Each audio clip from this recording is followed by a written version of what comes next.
This is the Modern Man tutorial, episode 3, Modern Dating. So, right off the bat, we have to understand traditional dating, like traditional relationships, which was the reason you dated was to get to know each other and vet each other for, boyfriend, girlfriend status, and then go into, being engaged, to marriage, to being father and mother, and then grandparents, right? The traditional route. But now, things are different. So we have to change the way we do things. So dating no longer is for vetting. You can vet through just text message, through talking to somebody, just hanging out somewhere just to talk and ask questions and get to know each other. And you have to do the date thing. Dating, like going on a date, that is now a relationship activity. That is not a vetting to see if you should pursue a relationship. This is something you do while you're in a relationship. So once you become boyfriend, girlfriend, then you go on dates. You do activities because you want to see how you interact with one another within these activities. So dating is a part of a relationship. It's no longer the beginning of a relationship. It's something you do during the relationship. So what we do beginning, right before we get into a relationship, is talk to each other, right? Approach, get her attention. So you start talking. So you need to ask her questions, like her age, right? I prefer 20 and up, just to be safe. Just more of a preference for me, as well as just more mature. Because if you think about it, it's like, all right, a female turns 18, all right, cool and all, but you're still a teen. Then you'll be 19, still a teen, right? But then once you hit 20, you're 20, right? So 18, you just became an adult. All right. So give you 2 years, you'll be 20. So you have 2 years as an adult. So you have 2 years experience. So that's the way I'm looking at it as a business aspect. Because I'm betting you for a relationship, a partnership, right? A business, essentially. I'm the boss. You're the employee, right? You want to have the position, the job of being my girlfriend, my wife. If that's how far we go, then got to interview you, right? You gotta meet the requirements. So that's where, I want you to have at least 2 years experience being an adult. That's why I prefer 20 and up. So that's my preference. Then, natural gender, whether you're born a woman or not, important details, to each their own preference. Then you got, ask the job. Normally, this is not something I ever asked in the past, but this is the thing now. So now you ask a woman, what her job is, just to get to know, the type of person she is based off of her job. Hobbies, you definitely get lots of information about her hobbies. Ask her what her hobbies are. Don't ask her if she has hobbies, because then it's just a yes or no question. And you don't want yes or no questions. You want questions that require details, information. Because remember, you're trying to get to know the person, so you want to know, one, what their hobbies are, right? What their job is, but also what they think about their job, what they think about their hobbies, right? Because you're trying to get to know them, their mindset. You're trying to get to know the person mentally. Because physically, you could look at her and be like, okay, I know what I need to know about her physically, because I can see it, right? But what I can't see is her mentality, right? Her train of thought. I can't see all her life experiences yet, right? Red flags, right? You figure that out later. So before a relationship starts, you want to, know these things to see if you're compatible, if it's worth your time to basically go into the second interview, right? Which will be the whole boyfriend-girlfriend phase, right? So that's important. For me, body count is important. So that tells me a lot about her mindset and, what she thinks about relationships, right? just like a job interview, if she has a high body count, I look at that as her having a lot of jobs and not staying at those jobs for long term. So since I want her for long term, right? I want her to be with me in a long term relationship. That's what I'm vetting her for.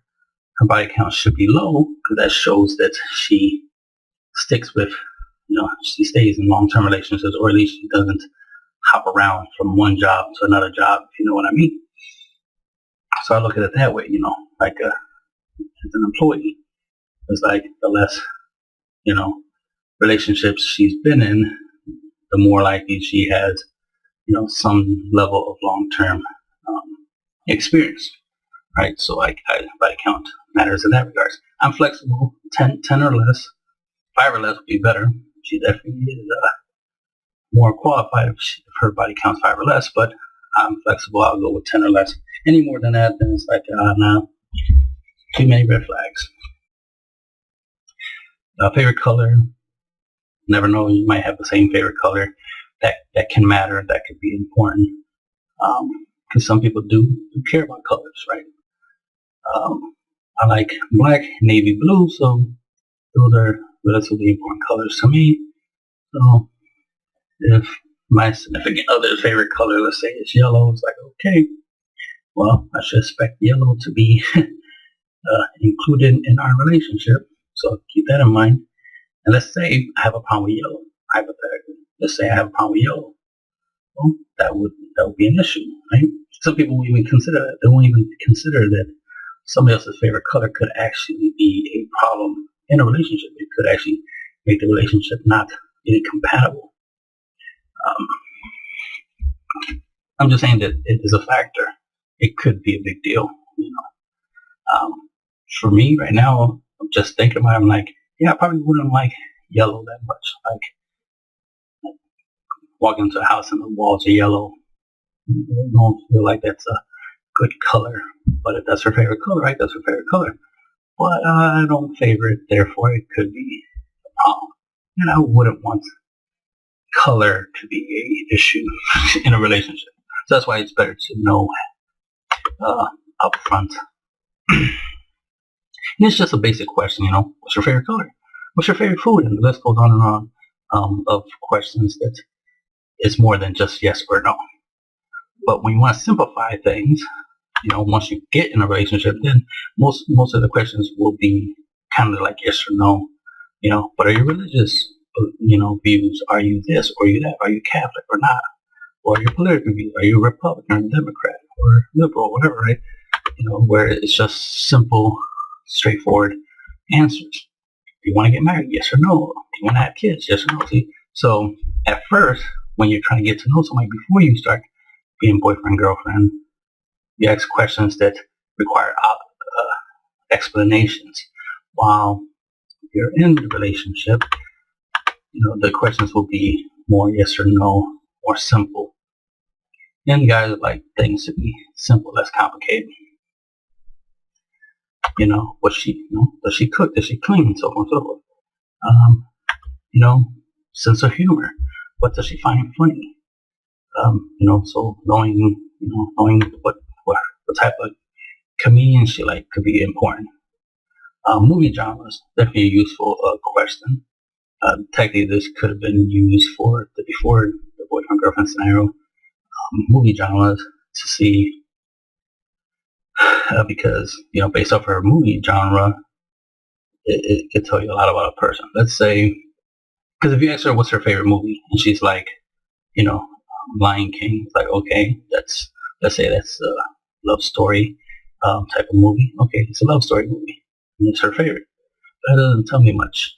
That doesn't tell me a lot. It gives me an idea. Oh, she's into some lovey-dovey stuff. Okay, nothing wrong with that. Romance, let's say romance. She's into romance, not a problem with that. But in reality, her favorite genre is horror.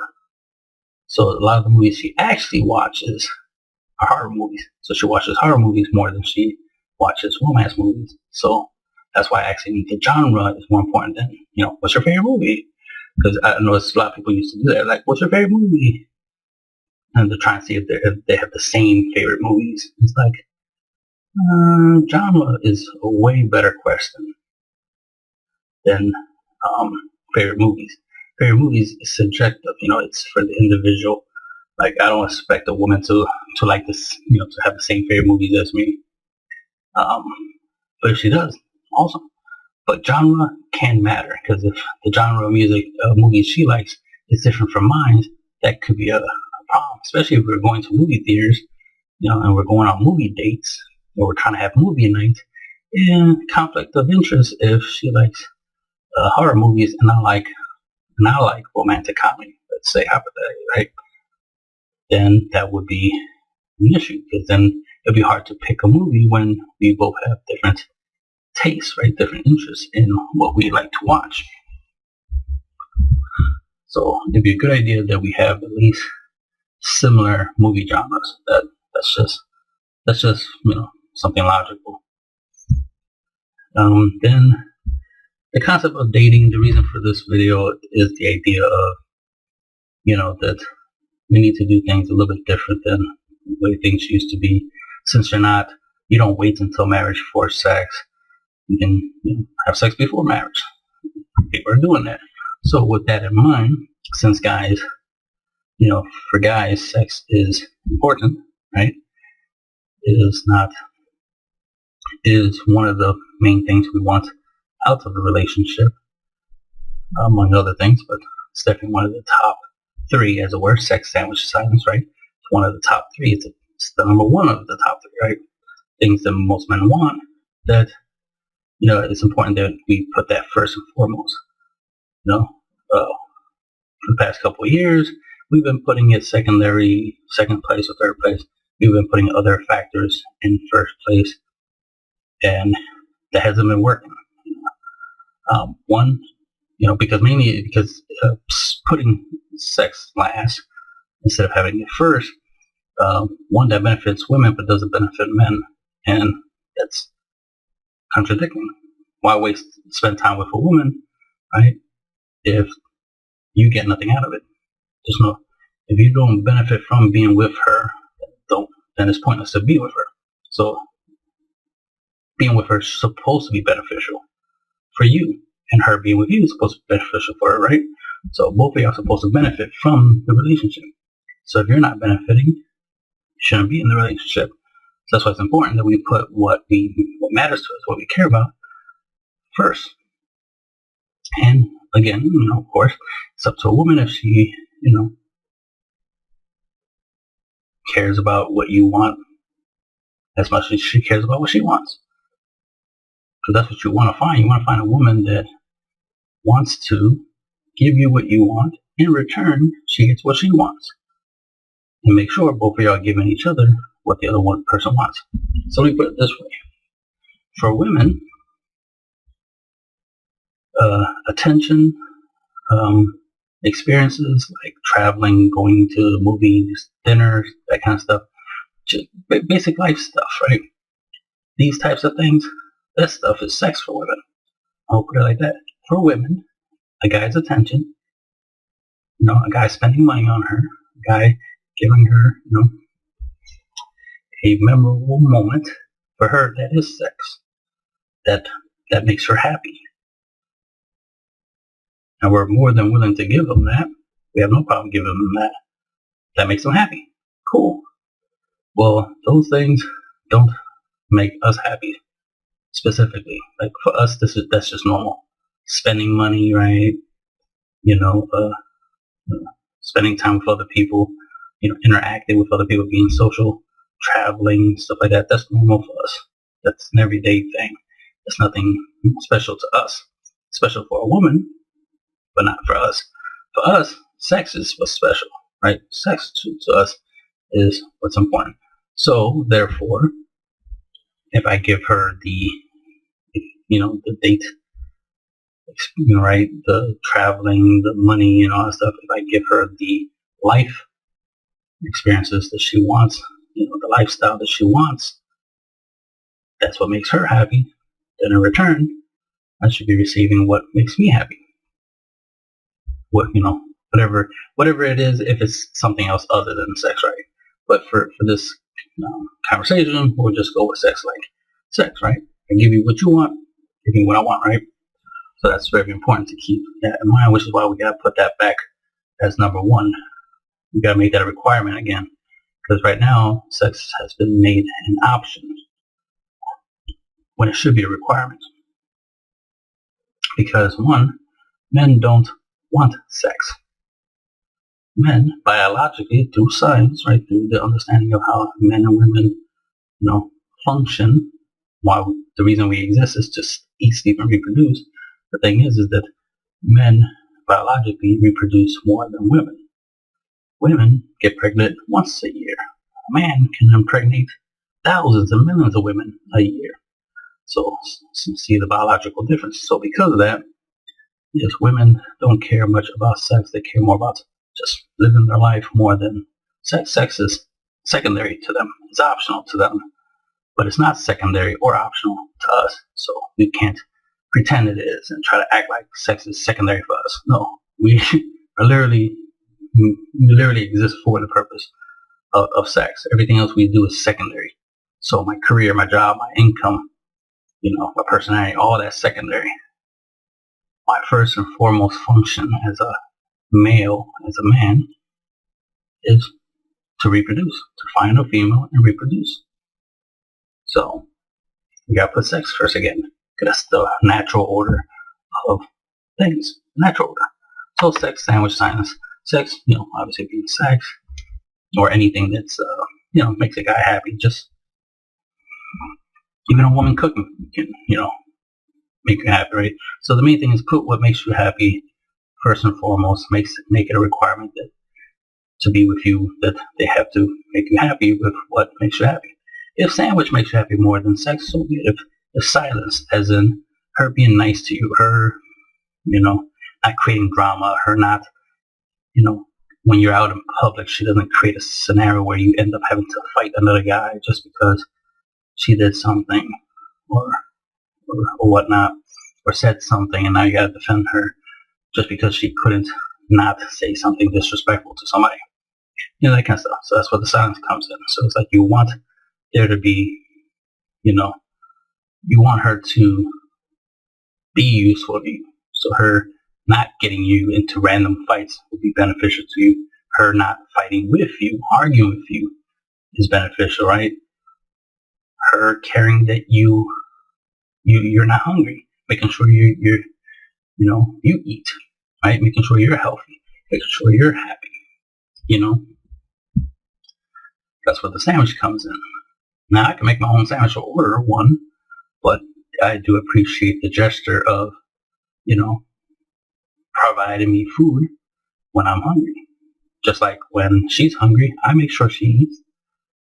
She's not going to starve when she's with me, so I expect the same in return, right? And sex is supposed to be beneficial for both man and woman, but modern women don't, see sex as important. So that's what makes it bad to allow it to be optional, because then the option will always be no sex, no sex, no sex, no sex. And that definitely will be a problem for a guy, who's literally born and built for sex.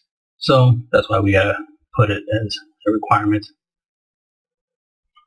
Because if she wants your time, your money, which you, by the way, your time, that's your life. You're literally giving moments of your life away to someone else. You should value it. Your time is important.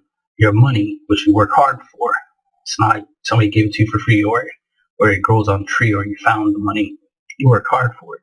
You converted your life, hours of minutes, years of your life to obtain this money. It needs to be respected as such, because that's your life that you converted into cash, right? So if she wants your time, aka attention, and life, right, and your money that you work hard for, then she has to return the favor. She has to give you something in return. It'd be wrong for her to take your time, life, right, and money, and not give you anything in return for it, and feel like that's that's okay. That's fair. It's like that's the opposite of fair. Fair is both people get something. For a guy to give you so much, literally time out of his lifespan, money out of his pocket, but you give him nothing in return. You know, what makes a man happy is not the same thing that makes a woman happy. So that's important to keep in mind. So, you know, like I was saying, you need to make sure that everything you as a man can give her, can provide to her, that it's earned. She has to earn your time. She has to earn your provision, your protection, right? She has to earn these things. That's the idea of deserve. The thing about deserve and entitled means you don't earn something, but you feel you deserve it.